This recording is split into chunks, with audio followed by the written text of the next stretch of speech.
চতিয়া আৰক্ষী চকীৰ অধীনস্থ বালিজুৰিৰ গুটিবাৰীত আজি ঘৰৰ ভিতৰত এগৰাকী 18 বছৰীয়া মহিলাৰ মৃতদেহ উদ্ধাৰক লৈ চাঞ্চল্যৰ সৃষ্টি হৈছে। এই লোমহৰ্ষক হত্যাকাণ্ডই জোকাৰি গৈছে সমগ্ৰ গুটিবাৰী গাঁও। তথ্য অনুসৰি অৰুণাচল প্ৰদেশত কৰ্মৰত তথা গুটিবাৰী নিবাসী ৰাজীৱ সোণাৰৰ ঘৰত ঘৰ ৰখীয়া হিচাপে যোৱা প্ৰায় 5 মাহ ধৰি মিথুন বাউৰী নামৰ আৰু অনামিকা দাস একেলগে বসবাস কৰি আছিল। আজি পুৱাৰ ভাগত মহিলাৰ মৃতদেহ উদ্ধাৰ কৰা হৈছে যদিও মৃত মহিলাৰ স্বামী মিথুন বাউৰী পুৱাৰ পৰাই পলাতক অৱস্থাত আছে। ইতিমধ্যে নদুৱাৰৰ চক্ৰ বিষয়া আকাশদ্বীপ কাকতি আৰু ইটাখোলা আৰক্ষী চকীৰ ভাৰপ্ৰাপ্ত বিষয়া ঘটনাস্থলীত উপস্থিত হৈ ঘটনা সন্দৰ্ভত তদন্ত অব্যাহত ৰাখিছে। উল্লেখযোগ্য যে মিথুন আৰু অনামিকা পতি পত্নী দুয়োৰে ঘৰ তেজপুৰৰ হৰিগাঁও আৰু বাম পৰ্বতীয়াত বুলি আধাৰ কাৰ্ডত উল্লেখ আছে।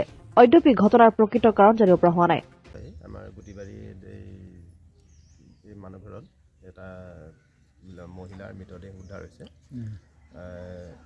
মৃতদেহটো পাকঘৰত পৰি আছে। এতিয়া আমাৰ আৰক্ষী বাহিনী আহিছে, তেখেতসকলে চোৱা চিতা কৰিছে, চাই লৈ তেখেতসকলৰ কাৰ্যসূচীখিনি আগবঢ়াই নি আছে। এই পৰ্যন্ত ঘৰৰ মূল মালিকজন আহি পোৱা নাই। তেখেতৰ দেউতাকে আছিলে, দেউতাকক চোৱা চিতাৰ কাৰণে এই ল'ৰা ছোৱালীহাল ইয়াতে আছিলে। তাৰপাছত এতিয়া ল'ৰাটো ইতিমধ্যে ইয়াৰ পৰা পলায়ন কৰিছে, তেখেতক আমি ইয়াত দেখা নাই। আৰু ছোৱালীজনীৰ পৰিচয় উদ্ধাৰ হৈছে।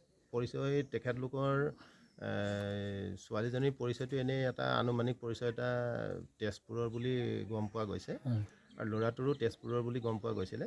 তেখেতলোকে ইয়াতে মানে কেয়াৰটেকাৰ হিচাপে আছিলে। তাৰপৰা এতিয়াতো মৃতদেহটো দেখা গৈছে, কিন্তু হাজবেণ্ডজনক ইয়াতে দেখা পোৱা নাই। হত্যা কৰা সন্দেহ আছে তেনেকুৱা এতিয়ালৈকে অনুমান কৰিব পৰা নাই।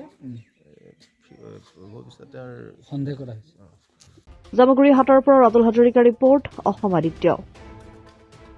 NKS হুণ্ডাইলৈ স্বাগতম। নৰ্থ ইষ্টৰ প্ৰথম GDSI 2.0 ফিচাৰ্ছ ডিলাৰ হৈছে NKS হুণ্ডাই। অত্যাধুনিক সা সুবিধাৰে তৈয়াৰী মষ্ট আপডেটেড হুণ্ডাই ডিলাৰ এতিয়া ডিব্ৰুগড়ত।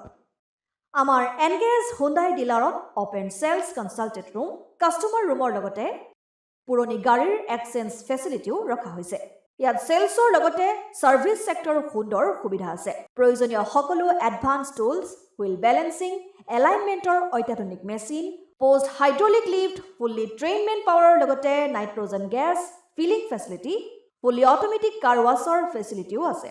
লগতে NKS হুণ্ডাই ডিলাৰে কাষ্টমাৰসকলৰ সুবিধাৰ্থে মোবাইল ছাৰ্ভিচ ভেনৰো ব্যৱস্থা ৰাখিছে, য'ত হাইড্ৰলিক লিফ্ট, ৱাছিং facility, wheel balancing, tyre pressure check কৰাৰ লগতে বহুখিনি সুবিধাই উপলব্ধ আছে। NKS হুণ্ডাইলৈ আহক আৰু সুবিধাসমূহ গ্ৰহণ কৰক।